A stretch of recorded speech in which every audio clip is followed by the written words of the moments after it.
नमस्कार दोस्तों, बात अधूरी रह गई कहानी में आपका स्वागत है। कुछ वर्षों से एक शख्सियत को लेकर मेरे मन में कशमकश चल रही थी। उन पर मेरा कुछ हक है या नहीं के विचारों पर खींचातानी हो रही थी और हर बार की तरह ही इस बार मैं किसी निष्कर्ष पर नहीं पहुंच पाया था। कुछ वर्षों से मेरा एक संस्था में आना जाना था और इन्हीं सिलसिलों की वजह से मेरी उस बेमिसाल शख्सियत से मुलाकात हुई थी और पहली नज़र में ही मुझे शख्सियत बहुत अच्छी लगी थी।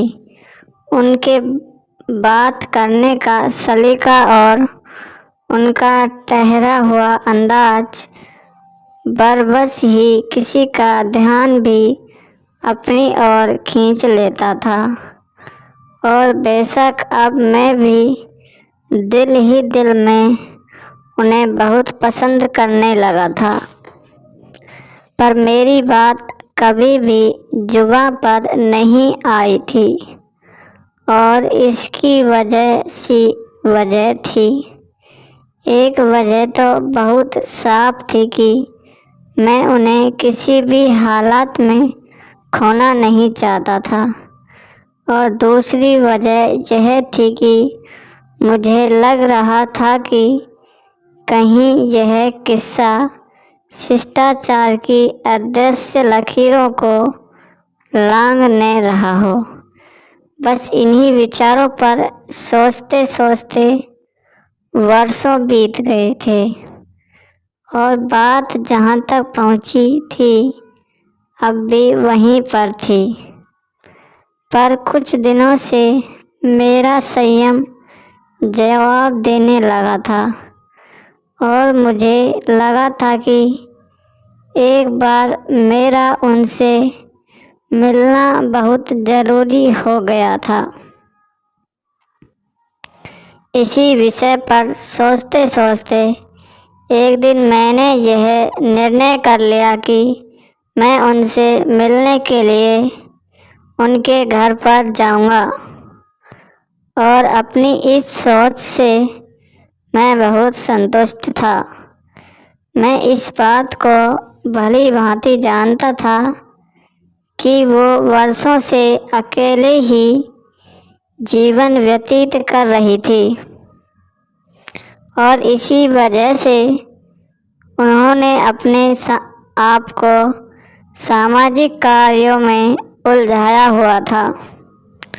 अगले ही दिन मैं बहुत अच्छी तरह से तैयार हुआ और घर से निकलने से पहले मैंने खुद को आईने में बहुत ध्यान से देखा था।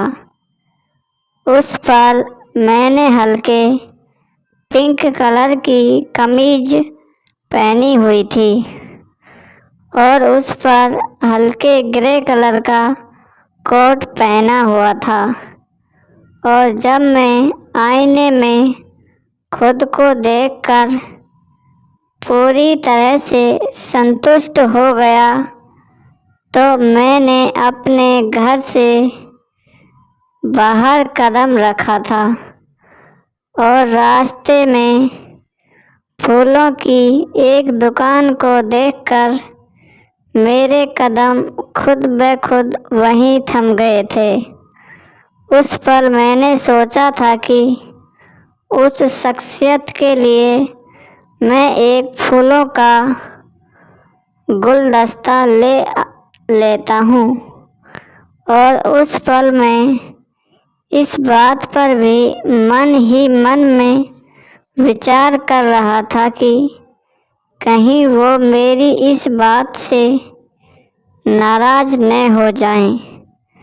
फिर मैंने उन्हें सोचा कि खाली हाथ उनके घर पर जाने से अच्छा था कि एक फूलों का गुलदस्ता उनके लिए लिया जाए।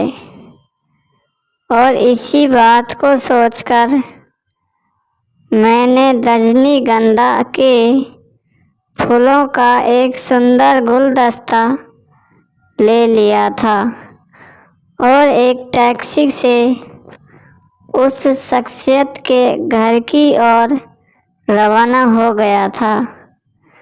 और उस पल उनसे मिलने पर मैं उनसे क्या कहूँगा कि कसम में ही उलझा हुआ था। मैं धीरे धीरे उस बिल्डिंग की सीढ़ियाँ चढ़ने लगा था और इसी बिल्डिंग की तीसरी मंजिल पर उस शख्सियत का घर था। उस बिल्डिंग में लिफ्ट की व्यवस्था भी थी, पर मैंने सीढ़ियों से जाना ही उचित समझा था। इस तरह से मुझे सोचने समझने का कुछ और वक्त मिल जाना था।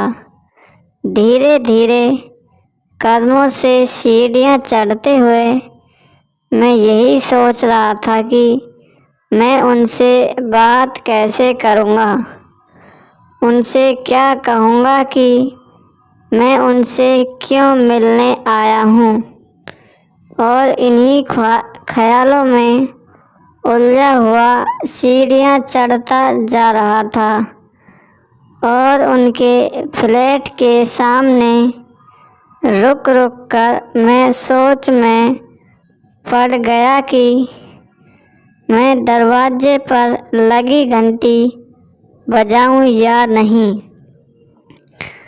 और असमझ की स्थिति में जब मैं वापस जाने के लिए अभी मुड़ा ही था कि अचानक उस फ्लैट का दरवाज़ा खुला और वो शख्सियत मुझे वहाँ पर देखकर बहुत हैरान हुई थी और उनके मुंह से अचानक ही निकला था, अरे आप और यहाँ। वो थोड़ी हैरान अवश्य दिखाई दे रही थी, पर साथ ही मुझे यूँ आया देखकर उनके चेहरे पर मुस्कुराहट भी आ चुकी थी। जी, मैं कुछ कहने की सोच ही रहा था कि उन्होंने मुझसे कहा, आइए ने अंदर आ जाइए। अब मुझे समझ में नहीं आ रहा था कि मैं उनको क्या कहूँ, पर कुछ सोचकर मैंने अपने हाथों में पकड़ा हुआ फूलों का गुलदस्ता उनकी ओर बढ़ा दिया था और उन्होंने यह कहकर वह गुलदस्ता मेरे हाथों से ले लिया, रजनीगंधा के फूल मुझे बहुत अच्छे लगते हैं। उनकी बातें सुनकर मेरा साहस थोड़ा बढ़ा था। अब तक मेरे चेहरे पर हल्की फुल्की मुस्कान आ चुकी थी। मैं अभी तक सोचता सा दरवाजे पर ही खड़ा था कि मुझे उनके मीठे शब्द फिर से सुनाई दिए, आइए ने अंदर आ जाइए। उन्होंने मुझे बहुत सम्मान से वहीं पास पड़े एक सोफे पर बिठा दिया और लगते हाथ ही मुझसे पूछ लिया था, आप क्या लेंगे, चाय या कॉफ़ी। इस बीच में अपने भीतर बहुत हिचकिचाहट सी अनुभव कर रहा था और मैं इस बात को भली भांति जानता था कि मैं उस शख्सियत के घर बिन बुलाए मेहमान था। फिर भी हिम्मत करके कुछ संकुचाते हुए मैंने उनसे कहा था, जी कुछ भी। शायद उस पर उन्होंने मेरी अवस्था को अनुभव कर लिया था, इसीलिए माहौल को थोड़ा हल्का फुल्का करने के लिए उन्होंने मुझसे कहा था, जी यहाँ पर कुछ भी नहीं मिलता। और यह कहकर वो खुद ही मुस्कुराने लगी थी। मैंने कुछ हिचकिचाते हुए उनसे कहा था, जी चाय चलेगी, और बहुत जल्द ही वो चाय बनाकर वापस लौटी आई थी। उन्होंने मेरी ओर प्रश्नसूचक निगाहों से देखा और शायद वो उस पल मेरे भीतर तक देखना चाह रही थी। अब मुझे कुछ तो कहना ही था, तो मैंने कहा, जी इधर से गुजर रहा था तो मैंने सोचा, और वो मेरी बात बीच में ही काटकर बोली, आप फूलों का गुलदस्ता लेकर घर के पास से गुजर रहे थे। यह कहते हुए वो बहुत अर्थपूर्ण निगाहों से मेरी ओर देख रही थी। तब मैंने बात को संभाला, नहीं जी, फूलों का गुलदस्ता तो मैंने आपके घर पर आने के विचार के बाद लिया था, पर अब तक मैं उनके प्रश्नों से घबरा चुका था। और उस पल वो धीमे धीमे मुस्कुरा रही थी। शायद वो मेरी मनोदशा समझ चुकी थी।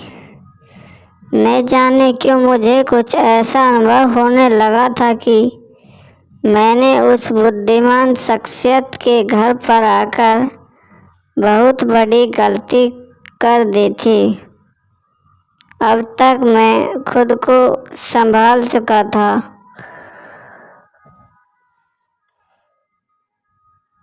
और मैंने उनकी आंखों में देखते हुए उनसे कहा था, दरअसल मैं आपसे कुछ व्यक्तिगत बातें करना चाह रहा था। जी उन्होंने मेरी ओर देखते हुए मुझसे कहा था, पता नहीं मुझे यह सब कहने का हक है या भी नहीं, पर मेरी समझ में कुछ बातों के हल कह सुन कर ही होते हैं। मैंने हिम्मत करके दिल की बात उनसे कह दी थी। जी हाँ, आपने ठीक कहा, पर मैं अभी तक आपकी बात समझी नहीं हूँ। और यह कहते कहते उनके चेहरे पर एक शरारत भरी मुस्कान आ चुकी थी। शायद वो मेरे मुंह से सब कुछ सुनना चाह रही थी, जिसे वो बहुत पतले से ही समझ गई थी। अब तक मैं बहुत बौखला चुका था और मैंने सिर्फ इतना ही कहा था, जी मेरा मतलब है कि, और मेरी बात बीच में ही काट कर वो बोली थी, क्या मतलब, आप मुझे ज़रा खुलकर समझाइए न। और यह कहते कहते ही उन्होंने मुझसे ही पूछ लिया था, क्या आप एक कप चाय और पिएंगे। उस पल वो मेरी मनोस्थिति पर शायद मन ही मन में मुस्कुरा रही थी। उनके यूं बीच में अचानक चाय का पूछने से मुझे थोड़ी राहत का एहसास हुआ था और मैंने शिष्टाचारवश कहा था, जी आपको बेवजह की तकलीफ़ होगी। नहीं नहीं, इसमें तकलीफ़ कैसी, मैं 2 मिनट में चाय बनाकर लाती हूँ। तब तक मैं बहुत संभल चुका था और मुझे लगा था कि अब मुझे बातों का विषय थोड़ा बदल देना चाहिए, इससे माहौल थोड़ा हल्का और हो जाएगा। मुझे बात बिगड़ जाने का डर लग रहा था। वो बहुत जल्दी ही चाय बनाकर वापस लौटी थी और उसने सम्मान से 1 कप चाय मेरी ओर बढ़ा दिया और साथ में ही वो मेरी ओर देखकर बोली थी, जी आप क्या कह रहे थे? अब तक मैं बहुत संभल चुका था और मैंने बात बदलने का निश्चय कर लिया था और वैसे भी मुझे उनसे बात करना बहुत अच्छा लग रहा था। मैं यह कह रहा था कि इस संस्था में कोई और योगदान दे पाऊँ तो यह मेरा सौभाग्य होगा। मेरे इस तरह से अचानक विषय बदल देने से वो मेरी ओर बहुत अर्थपूर्ण निगाहों से देख रही थी और फिर कुछ सोचकर मेरी ओर देखते हुए बोली, तो आप मुझे ये सब कहने के लिए इतनी दूर चलकर यहाँ आए थे? यह कहकर वो मेरी ओर देखकर मुस्कुरा रही थी। मुझे उनकी बातों से कुछ भी समझ नहीं आ रहा था। वो मुझे समझ रही और जानते बूझते हुए अनजान बन रही थी या उसके सोचने समझने का तरीका ही ऐसा था। पर जो भी था, मैं उस शख्सियत से बातचीत करके बहुत खुश हुआ था और मेरे चेहरे पर आई खुशी वो भी बहुत गौर से देख रही थी।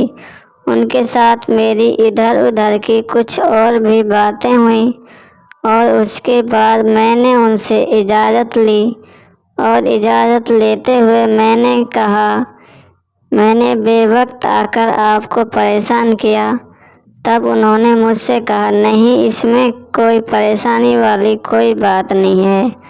आपके आने से मेरा भी वक्त अच्छा बीत गया। यह कहकर वो मुझे बहुत सम्मान से दरवाजे तक छोड़ने आई और उन्होंने शिष्टाचारवश मुझसे कहा था, जब कभी आपको वक्त मिले तो आप फिर से आइएगा। यह सोचते मुस्कान के चेहरे पर आ चुकी थी। मैंने उनसे सिर्फ इतना ही कहा था, जी ज़रूर, और यह कहकर मैंने उनसे विदा ली थी और शायद मेरे लिफ्ट तक पहुंचने तक वो मुझे जाते हुए देख रही थी। शायद उन्होंने यह शिष्टाचारवश किया होगा और यह मेरी उनके बारे में अंतिम सोच थी। लिफ्ट में नीचे उतरते हुए मैं खुश भी था और थोड़ा सोच भी रहा था, क्योंकि दिल की बात जो उनसे करनी थी वो बात दिल में ही रह गई थी और यह सब बातें सोचकर अब भी मेरे चेहरे पर मुस्कुराहट आ चुकी थी। एक पल के लिए मुझे लगा था कि शायद मैं एक कदम उनके नज़दीक पहुंच सकता था, पर मुझे लगा कि उनका मेरा यूं स्वागत करना सिर्फ शिष्टाचार की बात भी हो सकती है। अब तक मैं ये सोचने पर मजबूर हो चुका था कि मेरे जाने के बाद वो मेरे बारे में क्या सोच रही होगी। अभी तक मैंने उनसे उस छोटी सी मुलाकात पर विचार विमर्श नहीं किया था और मैं किसी निष्कर्ष पर नहीं पहुंचा था, पर एक बार निश्चित ही उस छोटी सी मुलाकात से मुझे एक नई ऊर्जा मिली थी और अब मुझे अपने भीतर तृप्ति का अद्भुत से एहसास हो रहा था, जिस एहसास को शब्दों में व्यक्त कर पाना नामुमकिन नहीं था। पर यह भी सच था कि मुझे उनसे जो दिल की बात करनी थी वह अब मेरे प्रश्न सामने एक प्रश्न चिन्ह बनी हुई थी। पर इस आधी अधूरी मुलाकात का एक दृष्टिकोण यह भी हो सकता था कि वो शख्सियत पहले से ही सब कुछ जानती और समझती थी, पर उस पर उन्होंने नासमझ बने रहना ही उचित समझा होगा। अब क्या पता कि वास्तव में सच क्या था, पर आज जो भी हुआ था उससे मेरे भीतर लेश मात्र भी निराशा नहीं थी और शायद यही वो शख्सियत चाहती थी होगी। क्या पता सच क्या था? मेरे सामने सच अभी भी 7 पर्दों के पीछे छिपा हुआ था और वक्त आने पर ही उस पर से पर्दा हटना और किसी से प्रेम हो जाने के बाद यही सब होता है। अगर आप हमारे चैनल पर पहली बार आएँ तो ऐसी वीडियो देखने के लिए चैनल को सब्सक्राइब ज़रूर करें।